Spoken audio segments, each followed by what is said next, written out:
And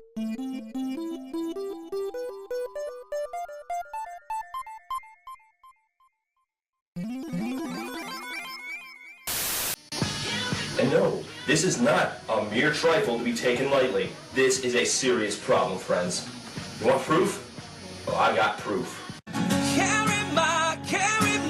No, you can't read.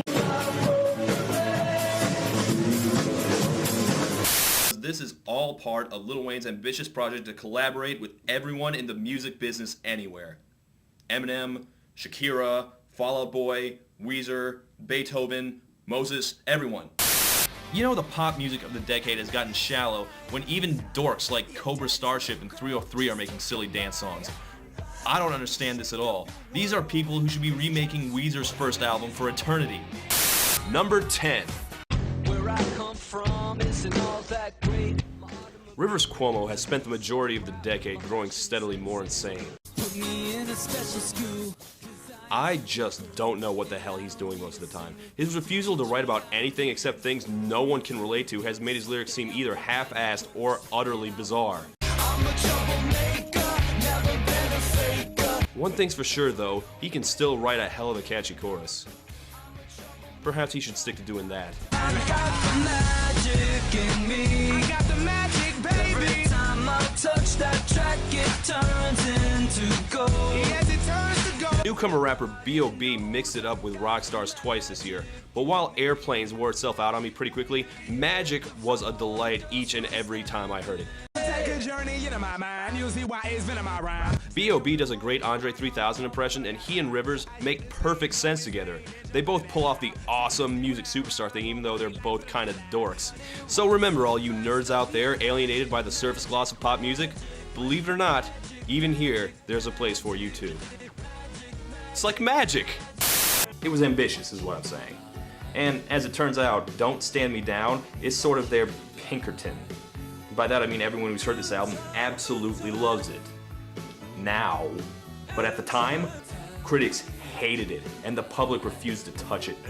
They're a lot like Fountains of Wayne and the Marvelous Three, two other bands that should have been bigger but were just a little too pop to have more than just marginal success in the rock world, and who had more success behind the scenes than as performers. Semisonic weren't forces of personality like Rivers Cuomo or Billy Joe Armstrong. There was never going to be a huge contingent who were going to say, oh man, Semisonic were my life in high school.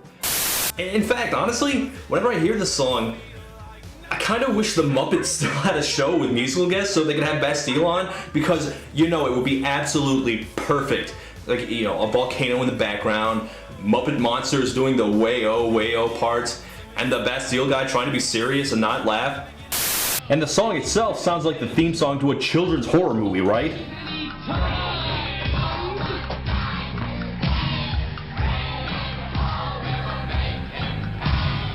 This is Halloween, making Christmas, oompa loompa doopa dee doo.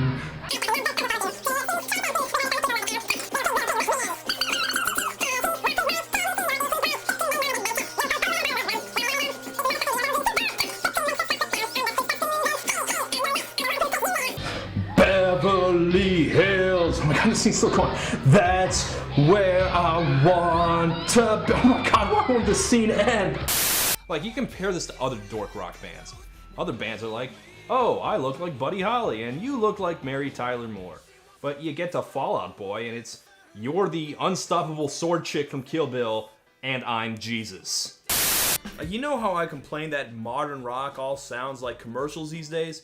Well, that was absolutely not true in the 90s. 'Cause he's going the distance. Go back and pretend you don't know these songs, they will sound like the absolute weirdest thing you ever heard. And for every song that became an accepted rock standard, there's 6 more that faded out of memory. In fact, Flagpole said it kind of feels to me like the last alternative hit. The final ebb of the Nirvana revolution. Okay, that's not a feeling that remotely holds up to scrutiny. Like the Red Hot Chili Peppers and the Foo Fighters, Weezer, Rage Against the Machine, they all had big hits after this. OK Go were way more tight and controlled. I think that's kind of why they never really caught on before the video. They were too polished. They strike me a little bit as trend riders. They were Weezer-y in 2002 and Franz Ferdinand-y in 2006. So yeah, this is all extremely bad, but it's bad in a weird and unexpected way, and you can work with that. A little tweaking, and if he wasn't trying so hard to be cool, he could have been the next alt-rock star of the 90s, because the 90s were about to be very good for weird outsiders. But I do like this beat. This is not even the original beat for the record. That party last night was awfully crazy. The first version used the riff from Weezer's Say It Ain't So, and they just couldn't clear the sample. Honestly, I prefer this version. The guitar playing's a lot warmer, I guess. Say It Ain't So is a harsh song where Rivers Cuomo screams about generational alcoholism. Even out of that context, I didn't think the sample fit. Although, Say It Ain't So is absolutely a song you would hear some guy playing on guitar in the corner of a frat party.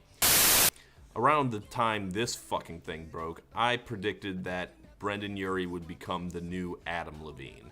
I've had time to swish that thought around in my brain, and I've come up with a better comparison. Panic at the Disco is the new Weezer, in that their stuff clearly became a lot sillier at some point, and we idiot music nerds are doomed to have endless debates about whether they're still good or not. As with Weezer, I adopt an obnoxious middle ground. Unlike High Hopes, I liked this one right away. But it was listening to the whole album that brought me around on Panic at the Disco as they entered their new, complete and total selling out phase of their careers. Much like Weezer, Urie threw himself into it like, you know what, fuck it. If this is what we're gonna do, let's go whole hog. And keep in mind, this isn't Beck or the Butthole Surfers, it's the Two Princes guys. This is not what their fan base of 12-year-olds wanted. Can you imagine listening to this between Come to My Window and Buddy Holly? I am, of course, not saying that. We are gonna tread very carefully here. Although if my next video is called Scientology Sued Me and then it got worse, you'll know why. Like, even this elaborate video seems a tiny bit half-assed. And traditions. I do. Like, it just begins wrong. It just starts so abruptly, and it doesn't sound on purpose like Weezer's Buddy Holly or anything. It's more like they just forgot to include the intro, which is an important part of the song. Country was never bigger, louder, more dominant a commercial force in a way that people don't even really understand now. Like, Weezer's The Blue album went 3 times platinum. That's a defining album of 1994. But they were outsold that year by John Michael Montgomery, who went 4 times platinum. And his next album also went 4 times platinum. But can I say really quickly, this is a way better song than Africa by Toto. We should have made Weezer play this instead.